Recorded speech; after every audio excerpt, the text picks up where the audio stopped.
Hi guys, welcome back to the podcast. I've been meaning to watch that.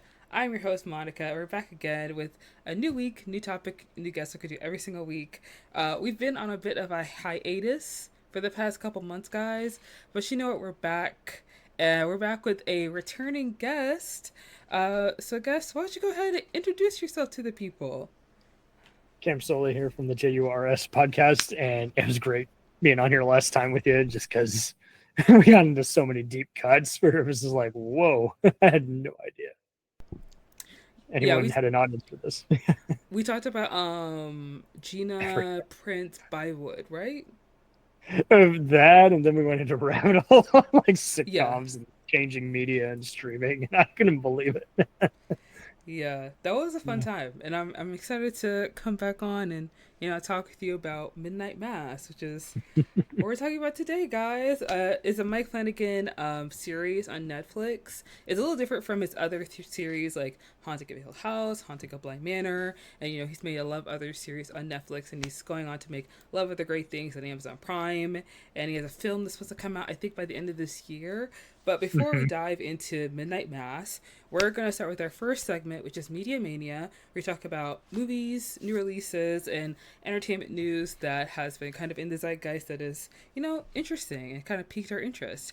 And one thing I did want to talk was the fact that we might be getting a Scary Movie 6 because Mm-hmm. the Wayans brothers are going to reunite for a new scary movie with Mirror Max and Paramount. This was announced just October 29th, so fairly recently. And it was announced at CinemaCon that for the first time in 18 years, they are going to be reuniting for a new original screenplay.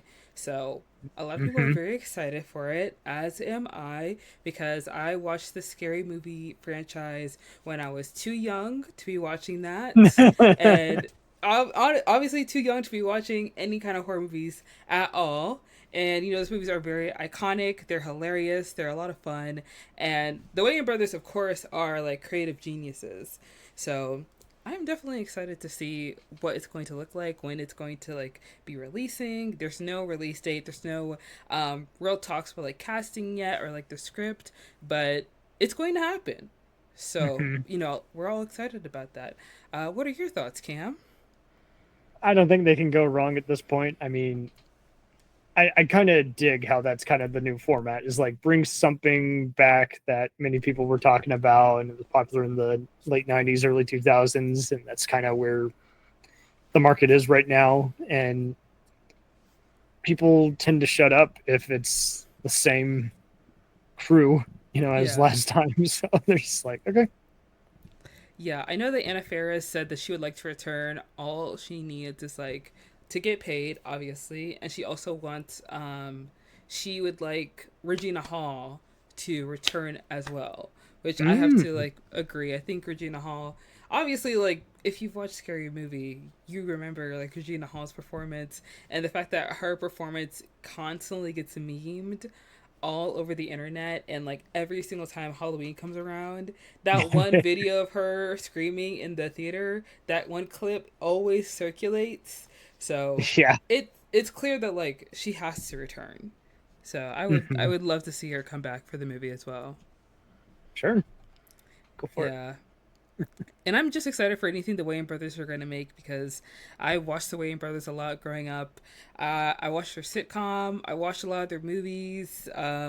Revisiting a lot of their movies can be fun, especially when you realize like a lot of the movies that the Wayans brothers made, I watched when I was too young to understand what was going on, and now that I'm No, older and I'm going back to watch them, like, wow, my kids will not be seeing anything like this in their childhood because I don't know what my parents were doing, but someone needed to pick me up from the sofa and put a book in my hand because I did not need to be watching this. But I mean, at least I had fun. At least I had fun. You know what I mean? I feel like we all have those memories. Like there's always that one movie that you watch when you're a kid and you rewatch it when you're older and you're like, why was I watching that? You know, like Who was keeping me in line? for me it was like Rush Hour. I don't know if you've seen Rush Hour before. Oh yeah. Yeah. It was not even on cable. It was just one of those like you just can't edit it. It's just It's funny and because like it used to play on TBS, but I remember watching it when it was on Netflix, and the amount of times they cursed, I was like, this is not. I don't remember this much cursing in the original. Like, that's crazy. it's what I'm finding really funny is when you watch something again recently, and if when you are finding all these things that you just do not recall, it does get to that point where you're just like, well, I guess I didn't even see it. I Uh know huh. I saw it, but I might as well be the first time just because there's just so much that's just not. I have somehow flushed to make room for all this other stuff. And then when you're watching it, you don't really recall it in the same way that it is in your head. So when you're watching it, like when you're older, it's like this is not how I remember any of this happening, like at all. But I mean, it's still a good movie nonetheless. So I'm very excited for Scary Movie 6. I think it is. It's probably gonna be Scary Movie 6. That's probably it. I think so. Yeah. Yeah, I'm surprised they are still doing it with Miramax, but it's interesting how they're Mm. splitting the bill on this with Paramount. Yeah. Well, if they're gonna foot the bill, if they're gonna pay for everything, you might as well just make the movie you want to make. You know what I mean? Yeah. And another piece of news that I found really interesting that I saw was the fact that there is going to be a Game of Thrones movie being made through Warner Brothers. Apparently, they're trying to develop a film based on the George R. Martin's fantasy universe. And I'm gonna be very honest. I watched season 1 of House of Dragon simply because I recorded an episode with and then another friend of mine to talk about it. But I have not watched season 2 mainly because like I feel like ever since the end of Game of Thrones, I just haven't had the same love for it as I did before. Like I really did love the original series, but of course, as many people as many people feel, many people feel this way that like the last season was not that great. Everything that was happening around the show and the development of the last season was not good. And although House of Dragon is a very solid show and a phenomenal series, I don't feel invested in the House of Dragon enough to care. So now that they're making this film, I also feel even less invested in this because it's just kind of like, do we need it? Did we ask for this? Did we want this? And the answer to all those questions is no. You Yeah, know? I have not been a fan of the whole franchise since season 5 of Thrones, and it just got to that point where I was just like, I think they got spoiled in the success, and Yeah. I think everyone's blinded by nostalgia. Don't get me wrong, we all are in some capacity, but I'm seeing so many like I would rewatch certain seasons and be like, this is a filler episode, but I didn't see it at the time. I was so invested in the binge, and so I don't know. I think I'd be down to just see someone do their own medieval fantasy, if anything. Just let them open the floodgates and do their own thing instead of. Right. But I am getting annoyed at people anytime they see an epic on TV. They're like, it's the next Game of Thrones. I'm like, oh Lord, there's been so many epics. It didn't just Yeah. start with that. That's true. I think it's because Game of Thrones is the one fantasy series that was very successful and widely popular. Yeah, I guess so. Now all of them kind of like are a default like, oh, this is like, if you like Game of Thrones, you'll like this show. And it's not like Game of Thrones. It's just also fantasy with kings and queens and orcs and elves, and it's like they think it's the same thing, but it's not really the same thing. And it doesn't help that like, I mean, I haven't rewatched Game of Thrones since like season 7 ended. And have I wanted to? I mean, sometimes for like nostalgia's sake, but sometimes it's kind of like you don't really need to. And I still like fantasy. I still give fantasy shows a try. I think that a fantasy film would be fun, and I would prefer an original idea over them making a Game of Thrones film or them rewriting Arthur, Alexander the Great, any of these other epics that are already well known and like Right. published and like in the literary world are like household names. And if you could do Mm-hmm. something a little bit different, then that would be a lot more fun. But doing something that we've already done before is a little tired. Yeah. Yeah. I feel like it's different from like Scary Movie because at least Scary Movie is funny and hilarious, and people there is like a genuine like desire for this film franchise to come back. And the Wayans brothers, they are a comedy powerhouse. So Yes. people will like back whatever they do. And then you have Game of Thrones where it's very clear they're trying to rectify season 7 and mostly everybody's just kind of like let's just have House of Dragon and then leave it at that. You know what I mean? Like at that point, the prequel series can just kind of like do its own thing because it's not meant to last more than like 3 seasons, which has already been Right. stated by the show creator and by George R. Martin. So you can have that and leave it there. You know, HBO or whatever studio, Warner Brothers, trying to make more money out of Game of Thrones when those two guys, the two I don't know, the two Dave guys, like, you know, trying to that messed up season 7, like you trying to rectify their mistakes. Just leave it as it is. Just like let it be. This is where it gets subjective. It's just like, yeah, you got to look at stuff where it's just like, okay, so how much of that is you trying to make the book fans happy versus this makes sense on its own merit? Uh, I've never been able to read any of those books. I have been able to read Lord of the Rings after much sitting down with a crowd. Dune, it's too deep for me, but I get why people like it. It's just it was before we had internet and we had more imagination. So I mean, Mm, and then there's other fantasy books where I'm like, okay, well, I can see why someone would want to invest in that, other than the fact that it's a New York Times bestseller. It's got something that people cling on to and dig. yeah. I I think that in terms of fantasy, I don't know, cuz fantasy is kind of like a touchy genre to get Mhm. into, and I think shows like Delicious in Dungeon and The Legend of Vox Machina, those are two shows that are in the realm of fantasy, but they're both animation. And they're both fairly Right. popular and people like them. And I think that sometimes if you have a genre that isn't doing well with the live action, then animation is a better way to do that. And I feel Communicate like it. that there are ways to solve your problem besides going back to what worked before, because just because Bingo. it worked before doesn't mean it's gonna work again. And although it worked before, it didn't actually work out the way y'all wanted to, because nobody wants to talk about the last season of Game of Thrones, and everybody's dreading this movie because no one really has a lot of confidence in it. That's why they're quietly developing the movie. So It's kind of almost become a point of contention for when you get into arguments like, whoa, whoa, whoa, you're okay with this, but you're giving this other movie or show a hard time. uh It's huh. so funny how you do that. I would do this with everybody. I would call my mother out if she hated this one particular gangster movie. It's like, well, you technically like this. Oh, it was different. I'm like, no, no, it's as much of the same. Yeah, it's Same pretty thing with similar. same thing with cringe comedy. I've called my dad on that. And I'm like, okay, it's part of the same coin. I don't know, man. It's Yeah. making me uncomfortable. I'm like, well, that's your problem. Mm-hmm. But That's true. That's true. But um yeah, fantasy, man.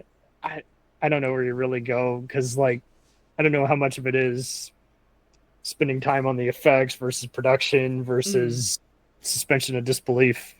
yeah. Making because Netflix is doing a lot of fantasy shows, but I can never keep up with any of them because they don't promote them. Now that I'm thinking about it, I think Delicious in Dungeon is the only fantasy show on Netflix that I can think of. But that's an anime that's on Netflix. You All know, right, like so there you go. yeah. Like it's easier to animate, even though it's expensive, but it's just Mm-hmm. easier to picture and instead Yeah. of worrying about a green screen and Right. having an actor spout mumbo jumbo that only makes sense when you actually watch the movie. Right. Uh, That's true. That's true. yeah. But I guess we'll see what happens, and we'll see if this movie gets made, or if they're just gonna shelve this movie the same way they shelved the Game of Thrones. Acme. Yes, Isn't that ridiculous how everyone's doing the whole it's a tax write off? I'm like, you're not gonna make anything. right. You're just gonna get yourself fired, which is probably good because you're doing bad decisions. But I'm like, good lord. I don't need well, Riddle me this: why do people do screen tests, like test screenings, and then don't even take those notes? It just seems Well, counter to me. it's Like, only because like the people who actually make decisions on films don't actually care about filmmaking. They only want to make money. right, That's but the like, problem. but that's what I just find so funny too. Is like they're looking for that consensus, and at the same time, like even if people thought are impressed, they'll still be like, "Yeah, no, I don't want to do it anyway." I'm like, I thought Yeah. you said the key to whether you gave extra investment, but like they'll even release stuff that's like unfinished. I'm like, well, no Mm-hmm. wonder everyone hated it. It's unfinished. Yeah. It's kind of like the buck stops with them, so they want to like wield their power however they want to. Yes, that's what the HBO guy, Max guy, is doing. Is like he seems to just want to destroy every other thing, and just like, okay, well, why? Why? Why are you doing this to us, sir? You just hate it here. I think I remember reading an article where he used to work at GQ and he had Oh like no! he apparently was not a great I guess CEO to that So he's a magazine as magazine well. hack, and then he becomes a studio hack, and Mhm. then, but like you're saying, is like they're not the filmmaker, but I do think there is a fine line. Like if you are a producer who's been a creative force, like again, Spielberg's gonna look at stuff and be like, okay, like the most notes he's often given out to someone is change how that character dresses and don't kill that one character. Mhm. Audiences will reject it. The rest is fine. And then you see other guys who are just angry, loud, and you're just like, how'd you get here? You're such a jerk to Right. everybody. I'm surprised no one's filed an HR complaint. It's just, I'm sure I there are don't know. people who have, but those things kind of tend to get buried and I'll, That's unfortunately true too. Yeah. yeah, yeah, or they have connections and they just talk to a Yes. guy and then if they can't work at this place, they'll just go to another place. It'll be the same thing over again. I hope they boycott the Rust guy from ever working in Hollywood, though. The Rust guy? The guy, Alec there was the, Baldwin? yeah, there was the armorer guy. Oh. He had been like Oh. all these other low budget productions, got complaints, and they still hired him anyway. And like, well, whoever was vetting him must have just not looked closely and just said, "Oh, hearsay." I'm like, it's not hearsay if a bunch of people are constantly complaining about this man. Yeah, that's not hearsay at all. That's a problem. That's an issue. He will cost you your safety, and Yes.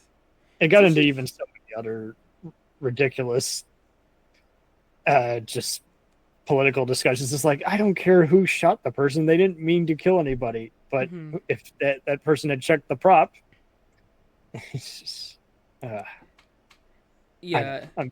I didn't mean to get too political, but it's just like, No, it's fine. Unchecked power in Hollywood is very irritating, and it happens a lot. And I mean, it's a mm-hmm. big reason as to why like Warner Brothers is trying to like rectify the way that Game of Thrones is being viewed because the creators of the show, after George R. Martin left, they decided to do their own thing, and of course.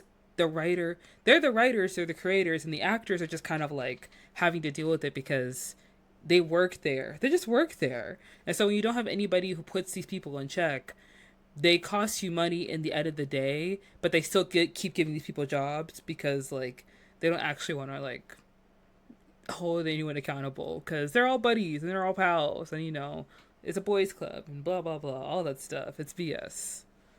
Yeah. Oh, and I think that's the other thing is a lot of them are so spoiled they don't keep in touch with today's culture. Like they'll want to. It's like, oh, we want the Academy vote, or we want to play the race card, or we want to play the LGBTQ card, but they don't actually care in the actual message, you know? And it's like, well, forcing it in there is just a bit as big a disservice.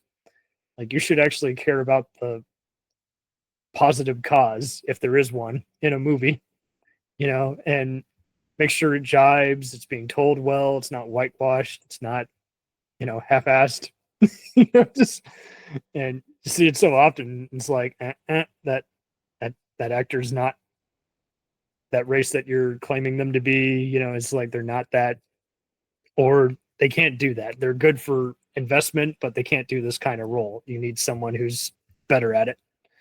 And it's greed. It's just plain simple greed. Yeah, but I think that's one reason why I really do like Midnight Mass. Because So Mike Flynn. diverse. Yeah, also Mike Flanagan is such a talented writer, and I told you this before we started recording.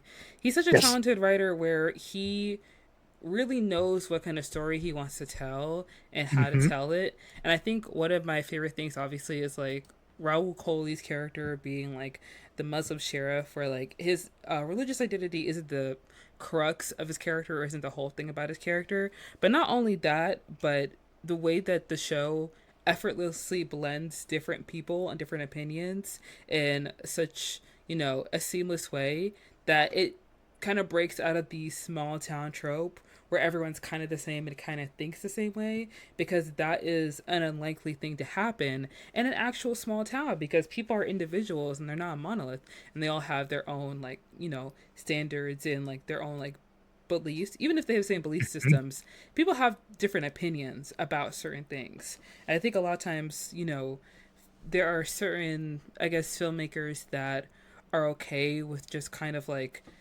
pulling certain identities and just kind of like plopping them in there and just being like, look, Mm-hmm. you guys want a diversity, we have it for you. And then it adds nothing to the story and they're just kind of there as like Right. props. But when you have it in a way where like they're all people and they all have motivations and they all blend very well together, that's what makes the show better. And for those who don't know, I don't know why you don't know, I don't know why you're listening to this episode if you don't know, but Midnight Mass is a religious horror show created by Mike Flanagan. It is set on Crockett Island, a small isolated town, and it follows the story of, the small town of people, only 127 people there. And the show really kicks off with the arrival of Riley, a former altar boy who returns home from serving time in prison, and also the return of Father Paul, who is a priest of the church's of the town's small church. Mm-hmm. And Father Paul Hale is known as an older man who has dementia, but for some reason, this young charismatic priest arrives due to the fact that the priest that the town knows is, having to be seen due to medical issues. And as the show continues on, we soon realize that there's another reason why the young priest is there. And things start to, unfold throughout the show. So for most people, when they heard about Midnight Mass, it's a Mike Flanagan property, so it's horror. But I feel like a lot of people were surprised that it is a religious horror, which is something that I really enjoyed, and I think it was fun because I think a lot of times in religious horror, people just kind of do the Catholic thing, and they do like Right. six different nun movies, and then it doesn't It's feel easier to original. write, but like you say, it just becomes a plot device after a while. You're like, Yeah, okay, so they're dumb. yeah, and it feels kind of lame. But this, I feel like this show is really great. I feel like it's very strong, and I think Mike Flanagan. Obviously, Mike Flanagan, he has like he no what was I gonna say? Okay, yeah. Obviously, Mike Flanagan, as a creative and as a writer, he did a lot of research behind this show, but he also pulls from his own background of being raised Catholic. And there's a story he told in a interview where he said that when he was doing like the body and the blood of Christ, he asked someone at the church like, well, if we're drinking Jesus' blood, doesn't that make us vampires? And that was shut down very quickly. So, someone who has been a skeptic his whole life making a complex show about, the exploration of faith and philosophy, I think that's really great, and I think it's a lot of fun. Yeah, So, it's and he's using all his people who he's used before. He's got Samantha Sloyan as the radical church member. You've seen mm-hmm, her in Hush and the Hill House, and here, she's on fire. You're like, I know she's up to no good and going to abuse her privilege. Uh, Kate Siegel, once again, strong role. Could have easily been just a lame, you know, love interest, but they gave her something to do. Same thing with the town doctor, played by Annabeth Gish, who you guys will know from X Files and West Wing. And mm-hmm, once again, Flanagan's used her before in Hill House as the uh, as the nanny of the kids, and Mm-hmm. it everybody had something to do, and even the sheriff, he's every day is a personal battle with both his personal faith and trying to figure out all the mysterious town issues. And I think it's just earned because people who want something mindless just don't even bother with this. It's like, yeah, this is never going to be a mindless gore fest. There's always going to be, like any troubled town scenario, there's something to hold on to and have Mm-hmm. to figure out. I mean, I did see some people trying to dispute, are the creatures zombies or vampires? It's like, it really doesn't matter. They're forces of evil, you Mm-hmm. know, unleashed Yeah. by, and how awful that the person who unleashed them, you know, he may not, yes, you can make the argument he's not meaning to be a bad guy, but that's just it. He's been corrupted somehow by a greater evil. Mm-hmm. And now the town's suffering as a result. Mm. And you were mentioning earlier about shows that like to get consumed with melodrama, and it's hard to get to that 8 episodes, if it's tedious. And I binged a lot of it in 2 nights, like I did with previous Flanagan stuff. But I think this one just stood strong just because it was just like, okay, he's getting really, really comfortable, like doing his own thing. And like you say, it's a personal thing. And obviously, the easily offended who are like, oh, don't you can't question religion. Don't even bother with this. This is a thinking person show. Just it's trying to ask the bigger question on, what do you do when just everything is wrong, and you're in the Yeah. thick of it instead of, I guess we got to suffer. Well, that would be anticlimactic. Why would you do Yeah. that? I think that the show is very interesting. When you're saying like with what you said, where everything seems to be wrong, because I remember watching the show because when everything first starts out, it's the young priest, Father Paul, who is very kind, charismatic. Everyone seems to like him. He's different. He's new, and Father Too good Paul, to be true. a little too good to be true. And Father Paul seems to be sick. He's coming down with something, and we're trying to figure out what's going on with Father Paul. Why is he upset? Why is he sick? There happen to be some miracles happening in the church, and everything at first glance seems to be going fine. It's going great. It seems that like God's working in this town, but of course there are little signs here and there that something's off, like the town's drug dealer up and missing. I'm so glad you brought that individual up. Bowl, like drug bowl. Carlo Gugino is the judge. So there again, he's drawing back on the actors he's used before. Did you notice who was playing the mayor? You have to remind me who's playing the Yeah, mayor. Wade Scarborough. Yeah, you've seen him, Michael Trucco. He's been on How I Met Your Mother and Yeah. Battlestar Galactica, and I was like, oh, they love having him play a sleazebag, and he's like taking. He's trying to figure out, why animals are being poisoned and everything. He's like, I have Mm-hmm. found a cure. It's God's will. I'm like, yeah, Right. sure. You're just doing that to look important because you're worried about your campaign, Yeah. asshole. Exactly. Exactly.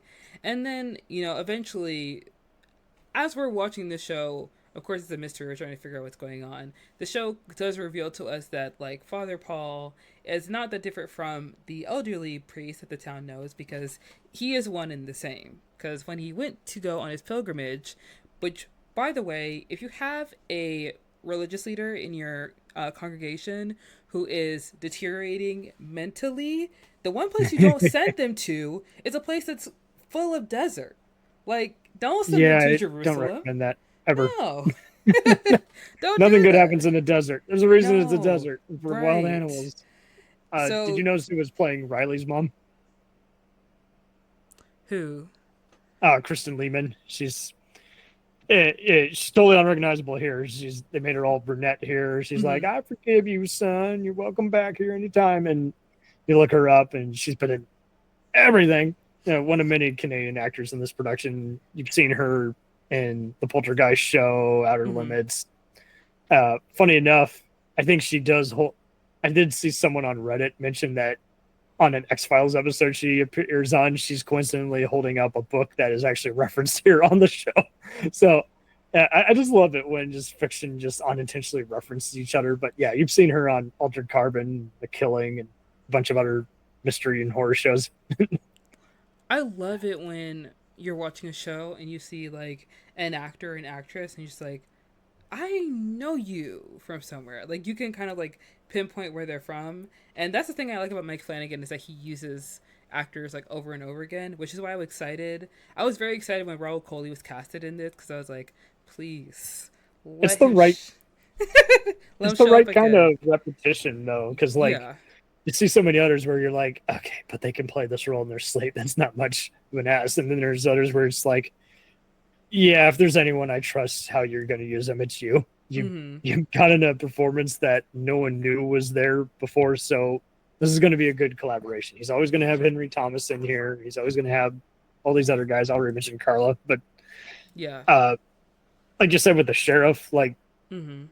I, how rare is it that you see Muslim faith, being pretty well portrayed here, and yet at the same time he's having to hide it because he doesn't feel Comfortable. welcome Yeah. in this biased community. This Mm-hmm. he knows again. Everyone does the whole "I'm well-meaning, but I'm still going to let out a shitty Remark. opinion." You're like, Yeah. good grief! So you keep welcoming me and then pushing me away. Which is it? Yeah. And it's It really doesn't tough work. because like Raul Coley's character, like as you're figuring out there's something wrong, there's something going on in the town. Raul Coley's character is obviously one of the people that's speaking out as like, listen, there is something off here. But because he is like the well mannered, well meaning sheriff who doesn't want to stir up trouble and yet his presence is causing trouble, he can't really speak out on it. You know, like when the doctor That's what comes to him. I. That's why this is a good show. Yeah. We are having to look. It's kind of I love this phrase. It's off color, but it's like don't piss in my ear and tell me it's raining. It's that whole thing where it's just like the cake is a lie. Something Right. is wrong. What do I have to say? And it's like stubbornness, racism, and you know, religious prosecution. Just all these factors are coming in, and I think we've all felt this at work when we've been placed in charge of an assignment, and we have to, long story short, babysit people Yeah. who are not willing to do anything. I mean, when I look at this now, it makes me wonder what is it like being a substitute teacher? You're not taken seriously. It's just an excuse for kids to goof off and misbehave. And it's funny. Growing up in high school, I would see everybody do it, even the kids who didn't typically be any troublemakers. They would take advantage of it. It's like, I guess I'll skip class. Right. That's the Not substitute teacher. yeah. Like, oh, And just like it's not take things seriously. well, and I'm sure you've noticed this too with family friends and other older relatives who like to act like something is that simple. And it's like, yes, on paper it should be simple, but when people are given freedom to misbehave, Mm-hmm. they take it. Yeah. Even people will, I mean, I think it says a lot when we're seeing how many people who should be uh, uh, pretty highbrow are just falling victim to just double standards. And you're like, dude, you said you stood up for this. Why'd you back down? And it's just, it's just, I think, a good way to implement a discussion on incompetency and just failure to, again, address the elephant in the room. And I Yeah. mean, the fact that they call the evil that's taken over Fodder Hill as Mm-hmm. the angel. It's like, well, an angel could be an angel of death. Yeah. What angel? Right. That's true. That's true. And I think that like the interesting thing about Raul Coley's character is that I like his character. I feel like they did give him a lot of monologues, which like I'm not against. This show is very monologue heavy, which is fine. It's Yes. okay, you know, it happens. It's at least not preaching to you, literally, like an actual, sermon or whatever. Yeah. It does seem to have like some effect similar to it, but it's more in a way where it is like especially with his when he's in the school and he's talking about, bringing like prayer, read the Bible into the classroom, he's really just kind of like making everyone see, like you mentioned, the double standard, in which, like, when we're talking about prayer, we're talking about, the traditional prayer that people think about to God, to Jesus. But he, as a Muslim, like, doesn't pray to Jesus. So Yes. is that allowed or would that not be allowed? Because if you want freedom of religion, it has to be all religions. And he's trying to make it Right? clear in like a kind, gentle point, but he knows that just disagreeing with them in any way already makes him like an antagonist, and they do not see him as like their neighbor. They don't respect him because he's literally the sheriff. He's meant to hold order. He's meant to like keep the Yes. law, but they Uh, don't respect him because they don't see his religion as something that is like real or it something that doesn't they need to. configure into their beliefs. I'm glad you brought Yeah. that up. Did you ever take Religions of the World in high school or college? Yeah, I took it in college. I had a mixture of both, and it was always hysterical. Mm-hmm. Without fail, you would see someone at the beginning. You're like, "Well, my teacher does. My mother does not approve of this class." It's like, "Well, it's required." Right. So I'm sorry, you have to learn about the Crusades. We Yeah. can't argue history. It's here in this damn book with scholars Mm-hmm. citing museum findings. It's just like we're not saying you got to believe in any. It's just so funny. It's like, yes, it just because it's your religion doesn't mean everybody used it the right way. Mm-hmm.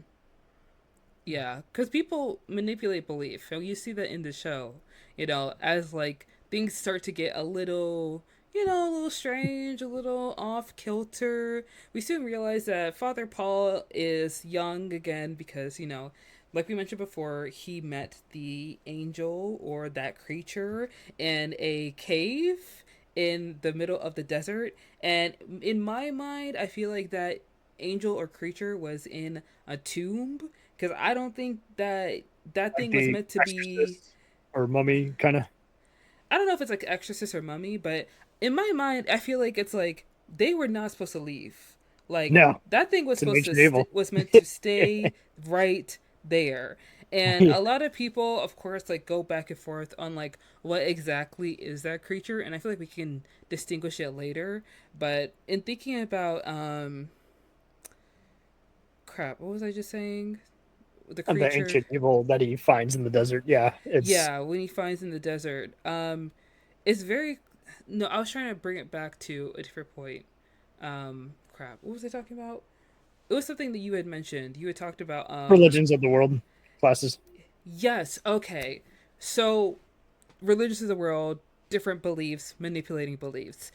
Yes, So, when it's Bev, right? Her name is Bev. I think so. Yes. The fanatic. When she figures out that Father Paul is not exactly like Father Paul. He's him, but younger. And when she figures out why he's younger, because he literally drank out of someone's skull, she, of Yeah, course, is I'm so a glad you brought that up. Yeah, it she's just she's able to, of course, bring up like actual verses from the Bible to kind of like um I don't know what the word is, but she basically just makes it okay.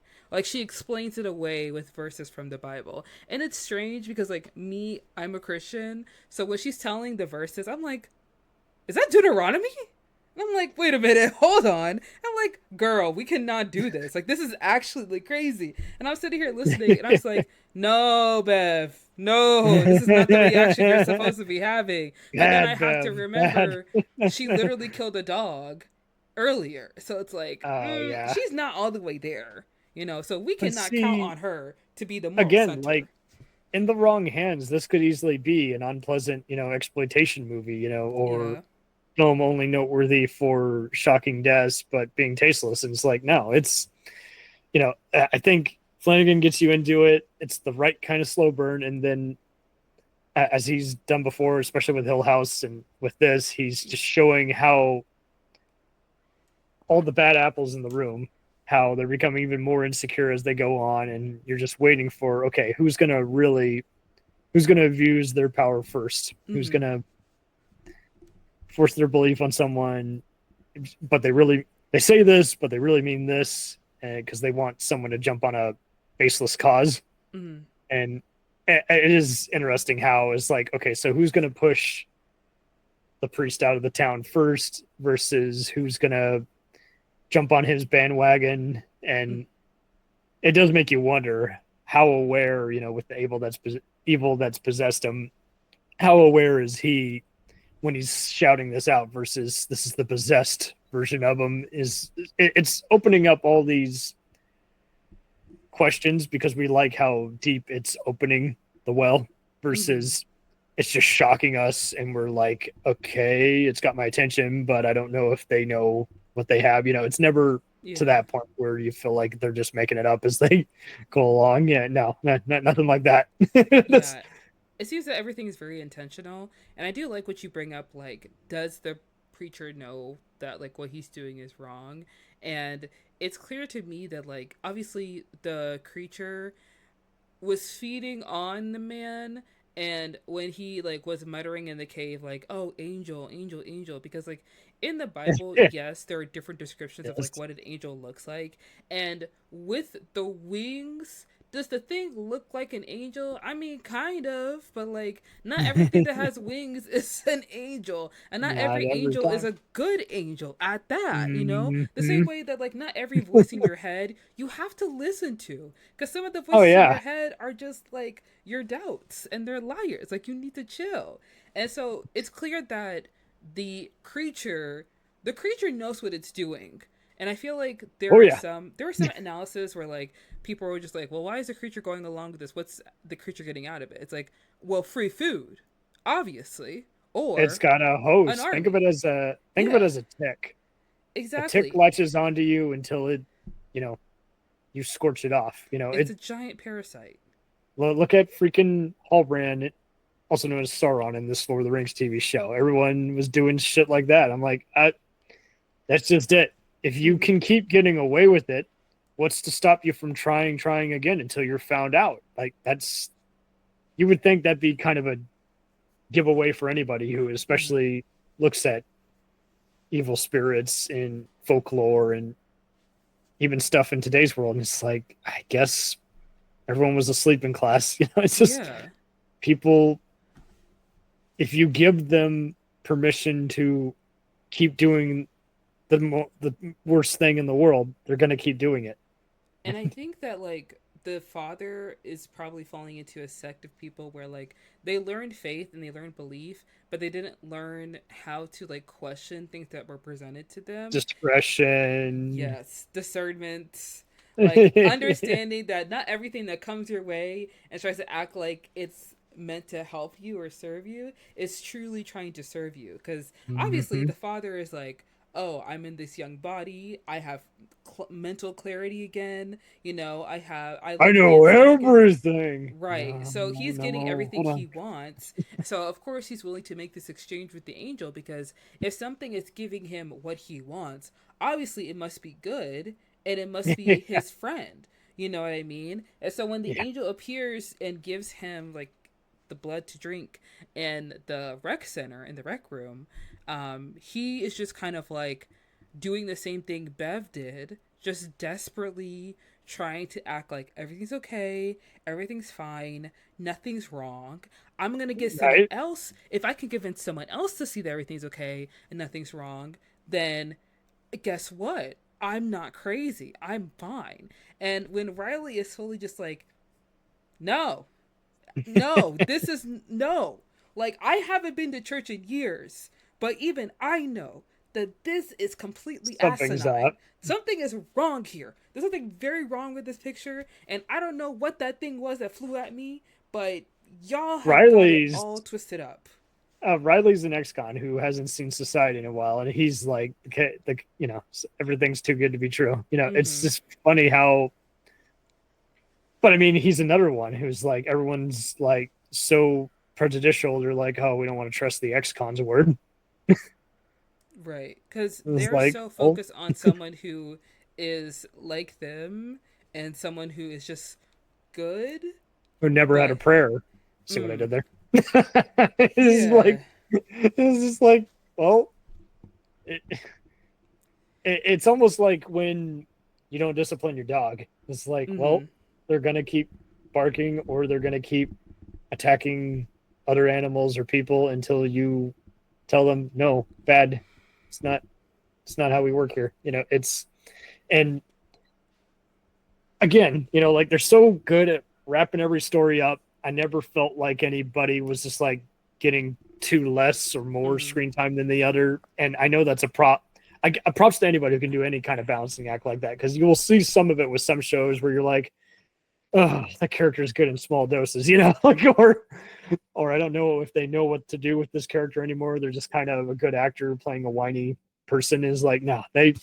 I feel like I say, I think he outlined it, and then he decided, okay, when we get to this chapter, let's have this twist, and then let's have this character change by this point.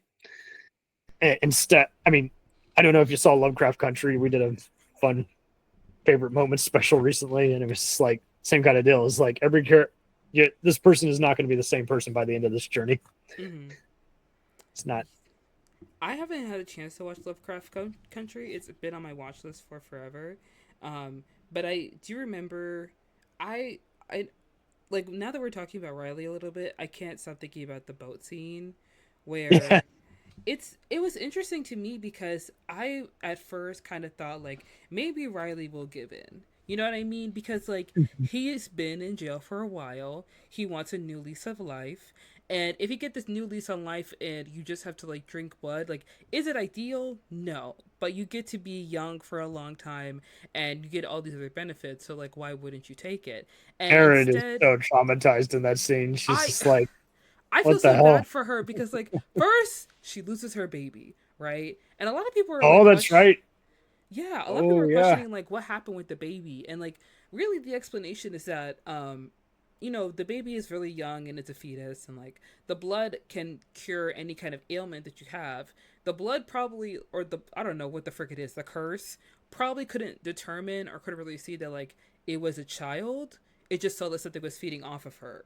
So it just kind of like was like, oh, well, it's gone now. Because And the fact that her mom was an alcoholic and abusive, and you're like, man, she has had it rough in every way. yeah.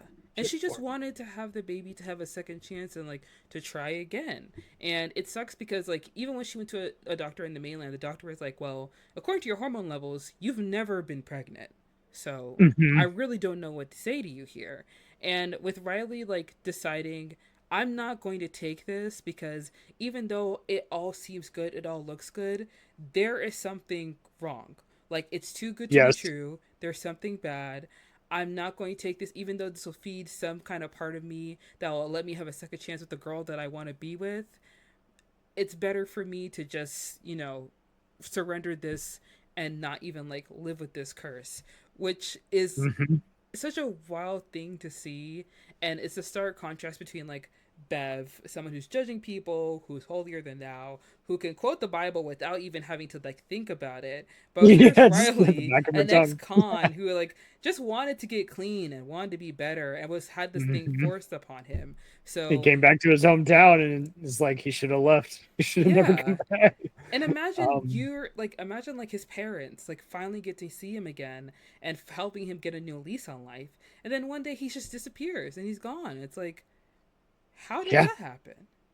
You know? and that's just it. I think kudos to the casting of all the actors. They do all look like everyday people. Yeah. Like, yes, you can add makeup, and there's plenty of makeup for all these people to make them look older than they actually are. But it's just like that. It's not like they deliberately chose people who's like, oh, I need someone who looks like Brad Pitt, or just movie star look. It's just like, yeah, they're still casting people as like they could look just like your next door neighbor, and Mm-hmm. instead of but you can put any kind of makeup on them and they will blend into that instead of look uncomfortable. I think that's another thing I like about Mike Flanagan is that he knows how to cast his shows or like he knows how to like work with his Instead team. of just I love you, or I mean, people at first were doing the whole nepotism thing. They're like, oh, he's using his wife in some of his movies. I'm like, yeah, because she's a good actress. I mean, I have no problem with nepotism as long as it's done well. You know what Right. I mean? Like if the person like obviously Kate Siegel can act.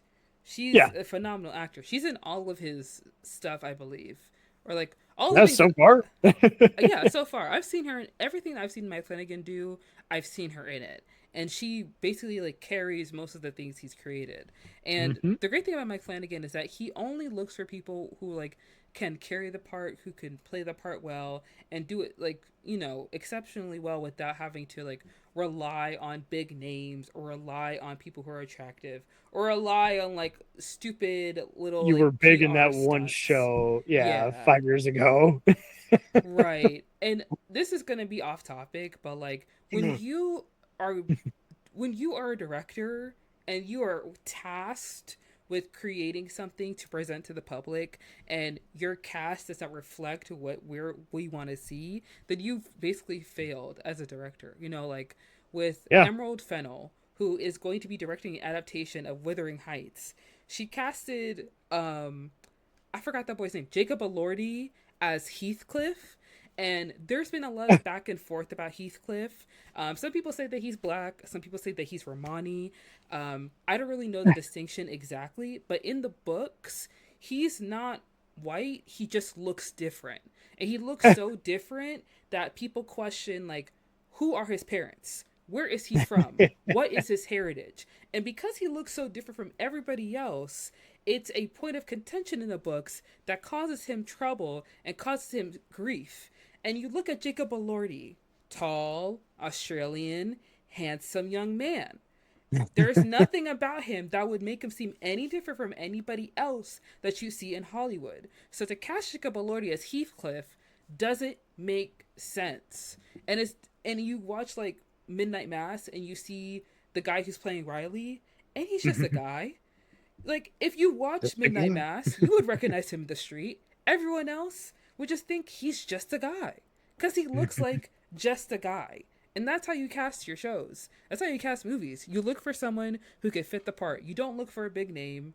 You don't look for the most Right. attractive person. You look for the person who's right for the part. If you need someone who's attractive for the role, and that's what it calls for in the script, then that's what you do. But if it's not Right. necessary, then it's not necessary. You know. Well, And if not to you, mention, it's just half the time they'll show just an archived photo of someone when they're doing all these PR announces, and you wonder how much of that is like, have they actually changed their look and they need to have their agent update their IMDb, or are they truly miscast? Sorry to mm-hmm. you know call it before it's even out, but it's just like, well, talk about failure to sell. Like, you Mm-hmm. haven't sold anybody. If we don't buy it here, why would we buy it on screen? It's Yeah. not the same as an actor who's got certain talents. It's like, that's a whole different story. And I like how you're bringing this up, because a lot of people don't know that distinction. They're like, oh, I don't buy the comedian in a dramatic role. I'm like, well, comedians have very awful lives, so they can probably do drama, but vice True. versa. Some of them probably can't. They're only good at being the dumb guy or the comic relief, but you don't know until they give it a try. They got to kind of, but again, you got to fail before you can succeed too. So that's Yeah. the other thing too. I see so many people doing the whole, oh, I don't want to try or bother. I'm like, well, you don't know. Unless you But do it. all right, and I'm glad you're bringing this up too, because it's like, yeah, it's just, I got a bad feeling about this guy. It's nothing personal, but this is not what the role calls for. So Yeah. it's just like, not sure if I buy what you're selling. Yeah. I think that a lot of times when a film casts a lot of like big names, it could be that you don't really, it could be that like maybe you need those people for this movie, but whenever I see films like Amsterdam, or whenever I see films that are like, I can't think of another one. The first thing I thought was Amsterdam. That one. Like, if you have a film where like every single person in the cast is a list actor, I'm Mhm. going to assume that that movie is trash. I'm going to Oscar bait. assume, yeah, it's Oscar bait, it's trash. You're just trying to like, Not somebody gonna let it called fly. somebody to get a favor from someone, and now you're in this movie. Because there was a conspiracy that I saw on TikTok, and I believe it, that Taylor Swift was only casted in Amsterdam because the director has ties with people in the voting academy, and she wanted her music video for All Too Well, the 10-minute version, to be nominated for an Oscar because Jeez. it's a short film. And I was like watching the TikTok and I was like, that's so far fetched, but you know what? It might be true. It might be real. And I think that is honestly so dumb because, like you said, you don't really know unless you try. Like you don't know if a certain actor would be good for a role unless you cast them. Like you said with comedic actors in dramatic roles, a lot of comedic actors can play dramatic roles. Like Kevin Hart was in a film called Fatherhood where he played a single Yes. father and he was very good in that movie. And Hmm. Melanie Leninsky, she is a comedic Uh, actress and she's in Yellow Jackets and she's really good great in show. Yellow Jackets. And Like that show, that's a great transition. Like that is 1 minute adventure, the next minute mystery, then mm-hmm. psychological horror, and then back Yeah. and forth. And again, it's a slow burn. I saw some people complaining. I'm like, guys, this It's is the style. This isn't, you know, boobs and gore. No, not that yeah. kind of horror. And I think that just goes back to just simple ignorance. People see a certain kind of subgenre and they think that's all that genre is. It's like, Mm-hmm. no, horror is not all always one location. It's not always unpleasant. It's not always just random. Mm-hmm. And yeah, I, I don't know how much of it is even casting directors, but given it's funny how you mentioned this TikTok reveal, and half the time when I see people on shows and they reveal how they got cast, it's just like, oh, I'm sorry I asked. It's just always the most random. What? Yeah. Just, I have to okay. agree with you. And I think that like a lot of times I don't like being um right. I hate being right. Isn't that funny how everybody's like, I want to argue, I want to argue. You're wrong, I'm right. It's like, well, why not? You shouldn't want to have an argument to begin with. mm-hmm. Yeah. And I do want to bring up the point you said about like slow burns because there are some like horror movies out there where like it's jump scares from the start or like you're like nervous or you're like kind of like freaked out by the start. Like Claustrophobic. yeah, I would say like recently I watched Smile because I wanted to watch Mm. Smile too. And Smile is a good movie. I actually like wrote it off when I first saw the trailer because I was like, this looks dumb. Like this doesn't look like it's my thing. But it's actually a really good movie. It's pretty Trailers are the scary. worst, though. Like, It trailers misadvertise everything. yeah, it's true. I think Even I if they're bad, like, if I see the trailer, I was like, I wouldn't have hated as much as that trailer had it not shown all the, all the good parts. or just maybe even the bad parts. Mm-hmm. Sometimes they'll put that in there, and you're like, oh, you gave away too much of that social Yeah. satire, or you showed something that's not as violent as it looked like. And I've seen Mm-hmm. it done a million times. People saw a drama, but because it had a military person, they thought it was a war movie. It's like, Yeah. no, it's just one supporting character. I've seen movies that were basically crime thrillers, but they made it look like an action movie because there was Mm-hmm. like two car chases. You're like, not entirely. Yeah.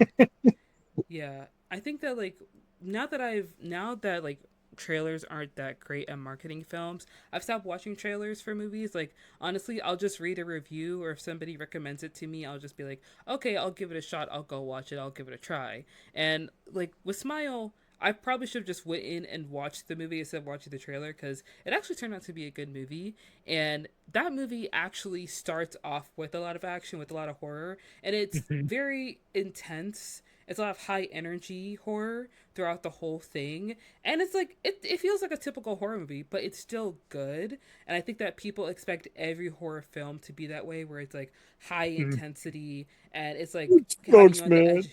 Yeah. And like a lot of jump scares, having you on the edge of your seat. And not every horror, series or movie has to be that way. And that's a good thing about Midnight Mass because, like, me personally, I do think some of the pacing is a little bit off, but that's just because there are 7 episodes and, like, you have to fill things in and you have to like explain things, and I'm okay with like an info dump in a monologue every now and then to explain a character and like their motivations. That's fine, that's okay. But even if the pacing was a little off, in my opinion, I think Midnight Mass does a perfect job of being like a slow cooker in tension. Substituting still more food for thought instead of, okay, they had too much money to spend on that glamorous shot. you Yeah. know, but what really gets me is when I see just static shots just for no reason. Like, okay, I get that we're in, a suburb, or Mm-hmm.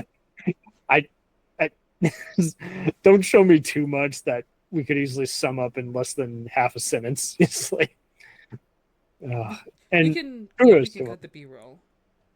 Right. That's probably what cost the budget. And kudos to him though, because like everybody's got some kind of persona or vanity or ego, but you love it when it's like, okay, but it doesn't, it feels like they made this because they really do love the craft instead of I'm in love with myself. It's just I'm doing it just because I can versus, you know, I need to. Like this would Yeah. make it more intriguing or insightful or tragic. Just, and I get it. We've all been there. I just got back into screenwriting, and it got to that point where it's like, I can't believe I thought that was cool 5 years ago. I Uh-huh. would never suggest that now. That would be terrible. And you got to kind of just be in the mix a bit. Like I'm sure you've done it with book adaptations where you realize, well, this works only in a book, so they had to cut that chapter for the movie because it'd be anticlimactic or not solve much or be a waste of time for the viewer, Mm-hmm. and vice versa, or it would give too much away for the third act. It's interesting what stuff you must keep in. It is vital. And then other stuff where you're like 50-50, this would be cool, but other people might not find it interesting. And then there's one where it's like, yeah, that would take away the point of this foreshadowing in the open narration if we put that in there. Just, Yeah. Right. Then this happens sometimes with like adaptations when you have them with like movies and TV shows because you can't fit everything in there. And the interesting thing is that The Haunting of Hill House and The Haunting of Bly Manor are both TV shows that Mike Flanagan made that are adapted from books. But yeah. Midnight Mass is his first original work. And Mm-hmm. I think it really does stand out on its own with him using so many things in the show that make sense. Like, there are these little moments that I love. First of all, with when Father Paul tells Riley that Joe is absent because he's visiting his sister, even though Riley knows that Joe's sister is dead. So when he goes back to confront him about that, he sees the angel, which is a creature, a vampire, an angel of death. I mean, there are a lot of theories as to what exactly that creature is, and then, he's attacked by him. And then there is like everything that kind of descends from there. I feel like everything just gets worse after Riley meets the angel. Like I feel like that's the tipping point, and that's in episode 4. So everything really like dives into chaos after that. And Yeah. I don't know if you had like any thoughts about like what the creature was or what the creature is or like its motivations, because like me personally, I just thought this is some ancient creature from the beginning of time that he stumbled upon, and the creature looked at this guy and he was like, you know what, this old bat thinks I'm an angel, and this whole place, listen, I'm getting out of here. I'm getting up out of here. I'm about to get my ride home. This is not going to be a quick little snack. We're going to play along. We're going to see what we can do with this. And I feel like a lot of people were like surprised that the creature seemed intelligent, that it could understand the father, or like it could, give the father its blood or whatever. And I feel like in a way, I'm not sure if it's an angel. I think it's just like some old creature. If people want to say vampire, I mean like that's fine. Um, But I that's think barely covering the surface. Yeah. Yeah. yeah. Because like you're saying earlier, like I kind of got that same sense. It's like, okay, it's an ancient evil, never should have been on Earth, but now you've given it permission to kind of coexist, Mm-hmm. and wreak havoc. But the irony to me is it's far from even the biggest evil. The priest welcomed it here, you know, Yeah. or the evil possessing him. So this is kind of the other funny thing too. It's almost kind of I'm going to tread lightly. It's almost kind of a schizophrenic kind of, who am I more mad at? Your Yeah. condition or your actual persona. And it's, yeah, I think anyone who, that that's my only issue, and it's not with the show itself. It's that Mm-hmm. I saw so many clickbait articles saying, "What is that evil?" I'm like, it's irrelevant, really. Yeah. It's that's not the point of the show. It's not, Right. "Whoa, my God, a vampire killed us." It's like, no, that's not. The It's all about. vampire is meant to show you how people will use religion in an extremist sense to kind of explain away the things they do wrong in life. Like people There always you go. have a Bible verse as an excuse for when they mess up or for when they screw up instead of just taking accountability. Like Riley, could he have just gone on being a vampire and living with Aaron and like, making a new life with her? Absolutely, he could have. Honestly, Riley had every right to start a new life. He deserved it. He wanted to be good. It But was earned. he said, this is not something I'm going to carry. This is not something I'm going to do. This is going to hurt people, and I can't control this. So if there's no other way for me to get rid of it other than dying, then that's simply all I have to do is simply just die. And he made that choice. So, I mean, you're right in Right? saying that, like, the curse. I think that there was one video I watched where someone said that, like, it's possible that the monster is manipulating everyone, and it's not that they're being manipulated. No one's being manipulated here. They're all making their own choices, and they're all making excuses for their I'm actions. glad you bring that up. That's the other thing too. That seems like missing the point of the whole thing. Is like, Yeah, no, everybody is damaged goods. To act like there was one pure person here is definitely missing the point. yeah, Like, for all we know, there could have been a bigger body count. There could have been plenty of other people who die off screen because they got too close to the evil, because it can mm-hmm. corrupt anybody once it. You can't tell me there wouldn't have been at least a few people who would have just surrendered and then made themselves vulnerable to getting taken over by the creature. Yeah. It's just like, The creature really didn't have to do much. It just like gave blood, showed up, and then everyone took care of everything else. And it could be that the yeah, creature's done it before, or it could be that it was just looking for a supply. it It was just just, needed an opening yeah. and it literally Honestly, came out. Yeah. But it could be that the creature just didn't want to be in the desert anymore. That could just be it. I love that. Yeah.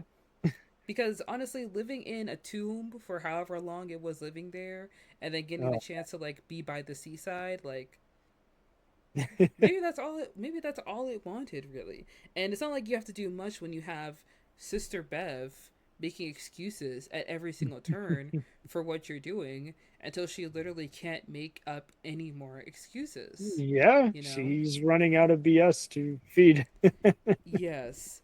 And it was very like it was honestly alarming when I don't remember who the two guys were that showed up and I think Father Paul's home, and she like Mm. gets in their face and she's like, like you cannot question what God does. Like she pulled out another verse and I was like, you can't be falling for this. You can't be Right. falling for this. You can't be convinced by this. But the thing Yeah, is surely you can that do better. when it comes to certain people, um, if there's something that is in front of you that you do not understand and you can't explain, if someone else has the explanation and they're willing to be delusional enough to convince you, you'll just fall in line with their delusions because at least you're not the only person who's delusional. And Mhm. if they are convicted enough to believe it, then you'll believe it too. Even though there's a little part of you that's like, this is wrong, this is strange. You don't have enough you don't have a sense of self, a strong sense of self to, say like, this is not it. Like, this is not something we should be doing. You're fine with just falling in line with everyone else because if everyone else is doing it, it's okay.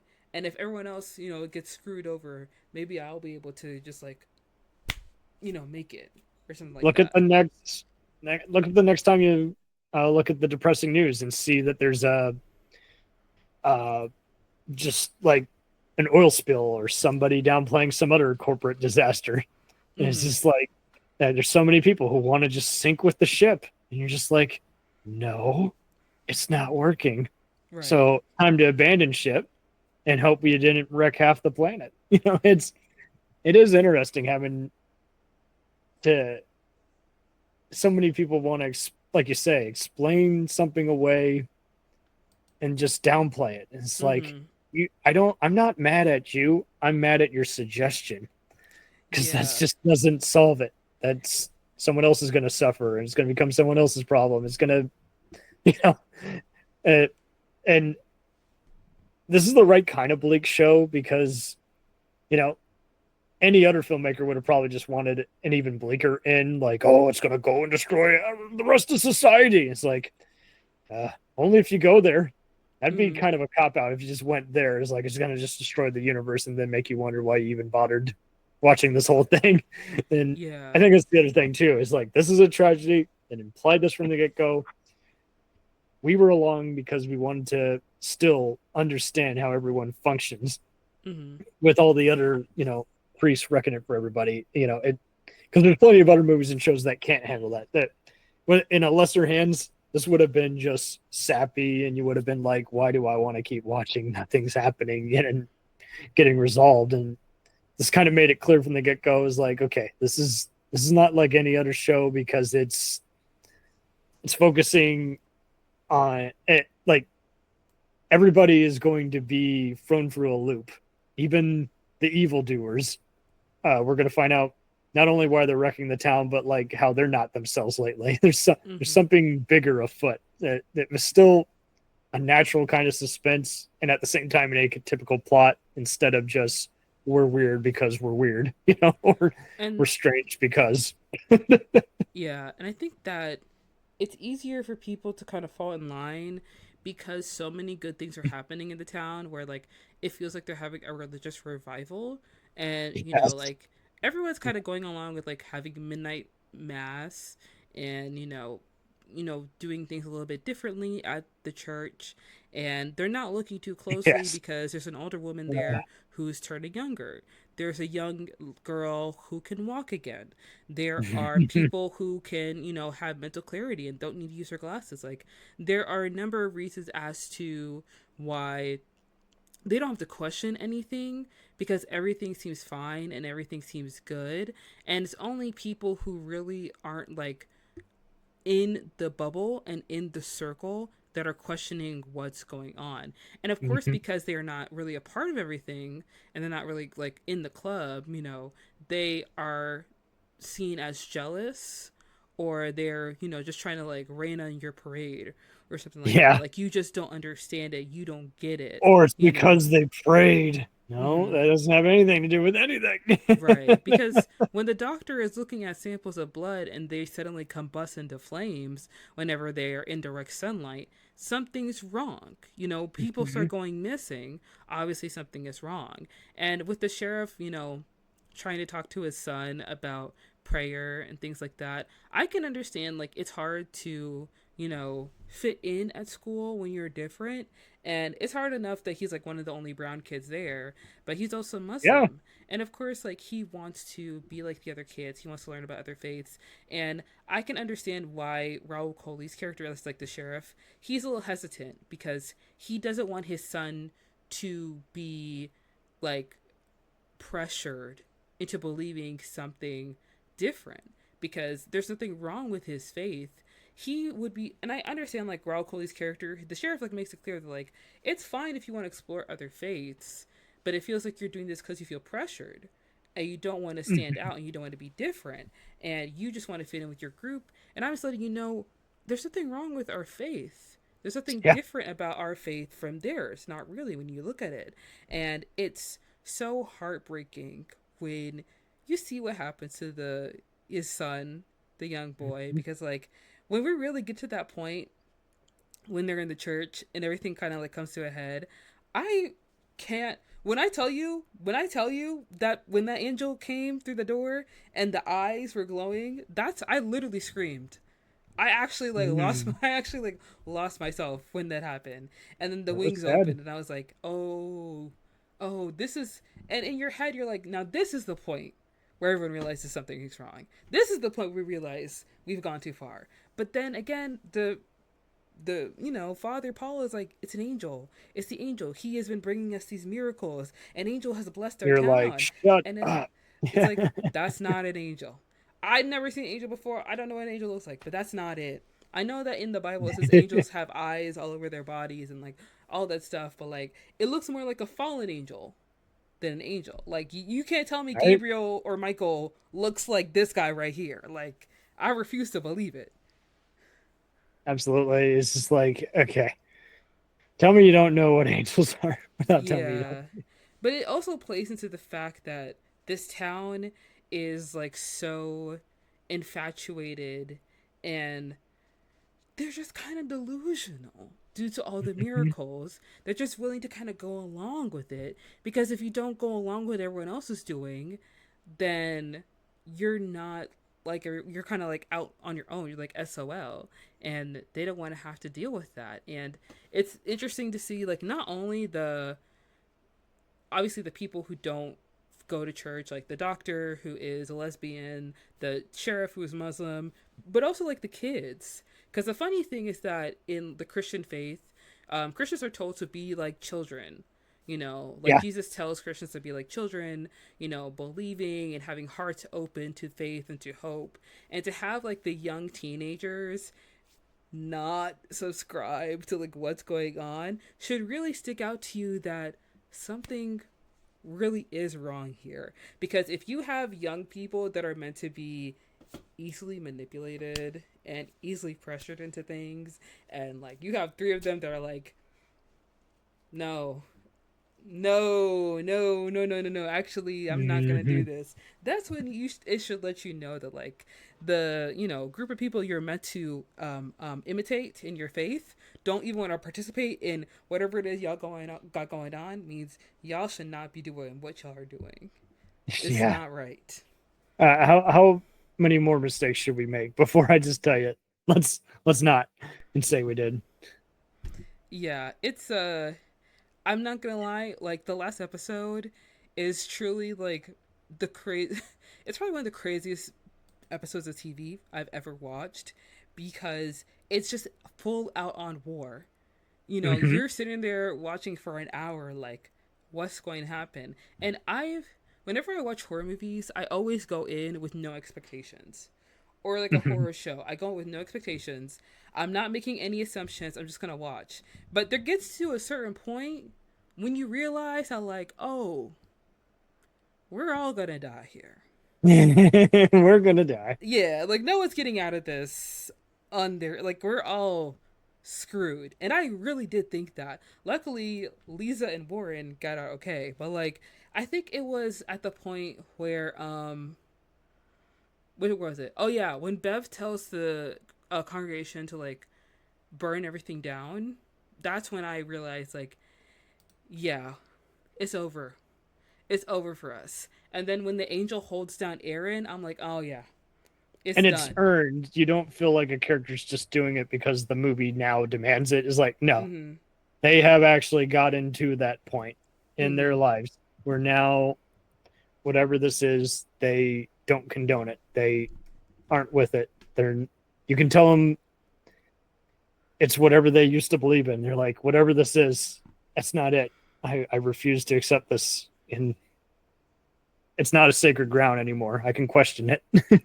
And I do agree with your point that you made earlier that like sometimes when you're watching a film, it feels like things are happening in the plot in the movie in the show and it doesn't really feel like anything is like well thought out or like well written and things are just kind of happening like there'll be a Yeah. time when you're watching a movie and you have a certain ending where it's like if I ever watch a movie and they have like a scorch earth ending, that's when I know you really didn't put a lot of thought into it No. because What was the midnight thought?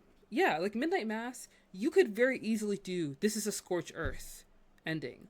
Like you could very We're easily going be to die. yeah, you could very easily be like, screw it, this whole town of people are going to die or disappear or burn up into ashes, and nobody's going to know why. It's going to be like Roanoke. Like no one has an explanation as to what happened. But Hmm. Mike Flanagan did not do that because it's interesting to see, like, Lee, Leva?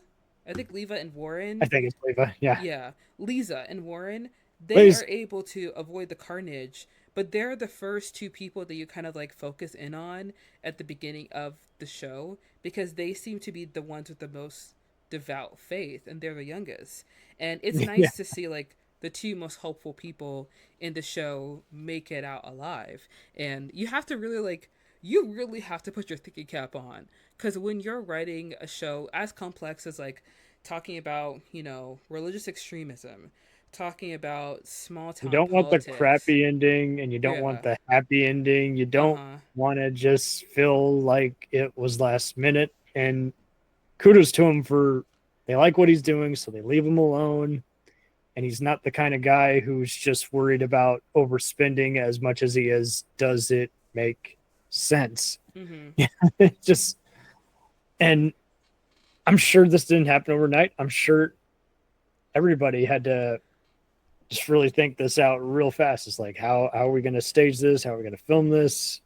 And it just shows. And unfortunately, it is one of those you just don't know until you get to that end of the tunnel and you Mm-hmm. see what they have to display.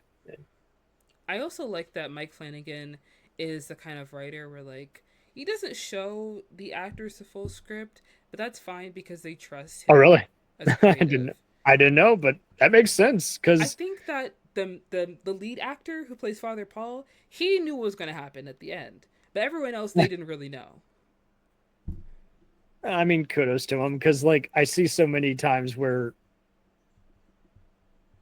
you'll ask people at a press junket, what about this and that, and the actors, it's either they're not on their A game, but sometimes it's also I seriously don't know what you're referring to. We've rewritten it so many times. It's like, Mm-hmm. well, that doesn't give me a good vibe if there's that many rewrites, and sometimes it's okay if it's just one or two people. That's the other thing too. My sister and I will look at how many people wrote the movie, and if it's more than like three, we're like, oh, that's a lot of cooks in that kitchen. Yeah. I think that when that happens, it's really because like studios or streamers, they kind of get their hands in it and they Yes, want to have a say. And sometimes that is because the studio or the streamer, they have a little too much say in what it is yes. they're making or what it is they're trying to do. Or So look at that's, Disney now. You'll yeah. see some of these streaming platforms, they will cave into peer pressure. And it's like, okay, so first you didn't listen to the fans. Now you're paying attention to what the Nazis and trolls on the internet are saying. Mm-hmm. You're looking in the wrong direction. Yeah. Why do you care what the trolls think? That's their job to wreck your life. Yeah. Don't pay them any attention. That just gives them more clicks. You should be paying attention to an actual, like, I don't know, look at a Hollywood Reporter critique. Mm-hmm. Maybe even if it's snappy or a little too brutal, there might be some ounce of truth in there that might be something everybody can get on board with. Not always, but maybe. I, don't get me wrong. There's plenty of professionals that shouldn't be professionals who are Yeah. finding their time to writing people when they can't do a better job. But then there's plenty of others where it's like, okay, well, away from the clickbait, Fred, there might be just something in there. You still got to read the review.